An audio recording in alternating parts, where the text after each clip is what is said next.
അവിടെ മേൽ ഇന്ന് സഞ്ചാരി മാതാവ് കൃപാസനത്തിൻ്റെ അമ്മ പരിശുദ്ധ ദേവമാതാവിൻ്റെ പ്രത്യേക സാന്നിധ്യം കൊണ്ടാണ് പ്രാർത്ഥിക്കുന്നത്.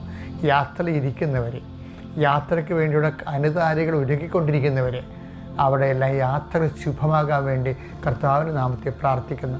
തൊഴിൽ അന്വേഷിക്കുന്നവരെ, ചെയ്തുകൊണ്ടിരിക്കുന്ന തൊഴിൽ നഷ്ടപ്പെടുമെന്നുള്ള ആശങ്കയുള്ളവരെ, അതുപോലെ തന്നെ തൊഴിലിൽ നിന്ന് സസ്പെൻഡായി പോയിട്ടുള്ളവരെ, അതുപോലെ തന്നെ അന്യൻ്റെ കൈവശം ചില സാമ്പത്തിക അവസ്ഥകളിൽ പണം കുടുങ്ങിപ്പോയിട്ട് തിരിച്ചു കിട്ടാത്തതിൻ്റെ പേരിൽ ഒന്നും ചെയ്യാൻ പറ്റാതെ നിസ്സഹായമായിട്ട് ഇരിക്കുന്ന ആൾക്കാർ, അവരുടെ ജീവിതത്തിൽ കർത്താവിൻ്റെ ഇടപെടൽ ഉണ്ടാകട്ടെ എന്ന് പ്രാർത്ഥിക്കുന്നു. എൻ്റെ കർത്താവിൻ്റെ ഉന്നതമായ നാമത്തിലെ കുഞ്ഞുങ്ങളെ, അവരുടെ വിദ്യാഭ്യാസം, നീറ്റ് എഴുതുന്നവരെ, ഇന്ന് നീറ്റ് പരീക്ഷയാണ്. ഉടമ്പടി എടുത്തിരിക്കുന്ന അനേകം മക്കൾ നീറ്റ് പരീക്ഷ പങ്കെടുക്കുന്നുണ്ട്.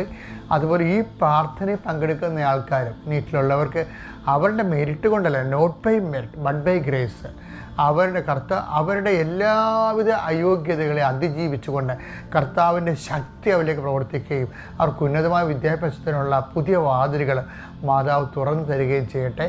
എൻ്റെ കർത്താവിൻ്റെ ഉന്നതമായ നാമത്തിൽ, സഭയുടെ അധികാരത്തിൽ, കുരിശടയാളത്തിൽ, ദൈവശക്തിയാൽ കുടുംബത്തിൻ്റെ ഏക വരുമാന മാർഗമായിട്ടുള്ള ആൾ രോഗിയായി കിടക്കുകയും വരുമാനം മുട്ടുകയും പീഡികക്കടലിൽ കടം കൂടുകയും മറ്റുള്ളവരിൽ നിന്നെല്ലാം കടം മേടിച്ചുകൊണ്ട് ജീവിക്കാൻ പോകുന്ന ഒരവസ്ഥയിൽ കുഞ്ഞുങ്ങൾ പോലും ഞങ്ങൾ ഇങ്ങനെയായി പോയല്ലോ എന്നോർത്ത് മനസ്സ് വിഷമിക്കുന്നവർ, അവരെല്ലാം സന്ധിക്കാൻ വേണ്ടി ദൈവത്തിൻ്റെ പുതിയ പദ്ധതി നിങ്ങളുടെ കുടുംബത്തിലേക്ക് കർത്താവ് തുറന്നു തരട്ടെ എന്ന് പ്രാർത്ഥിക്കുന്നു.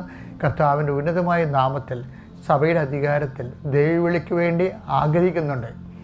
ദൈവവിളിക്ക് പോകണോ പോകണ്ടയോ എന്നൊക്കെ ഓർത്ത് ആശങ്കപ്പെടുന്ന മക്കൾക്ക് ഈ ഒറ്റ പ്രാർത്ഥന നിങ്ങൾ കേൾക്കുകയാണെങ്കിൽ അതിൻ്റെ അർത്ഥം നിങ്ങൾക്ക് ദൈവവിളി ഉണ്ടെന്നുള്ള ദൈവത്തിൻ്റെ ഒരു ഇടപെടലാണെന്ന് മനസ്സിലാക്കിക്കൊണ്ട് നിങ്ങൾക്ക് വൃത്തിയായ, കൃത്യമായ, ശക്തമായ തീരുമാനമെടുക്കാൻ, കർത്താവിൻ്റെ ജോലി ചെയ്യാൻ കർത്താവ് നിങ്ങളെ സഹായിക്കട്ടെ. നിത്യം പിതാവും പുത്രനും പരിശുദ്ധാത്മാവും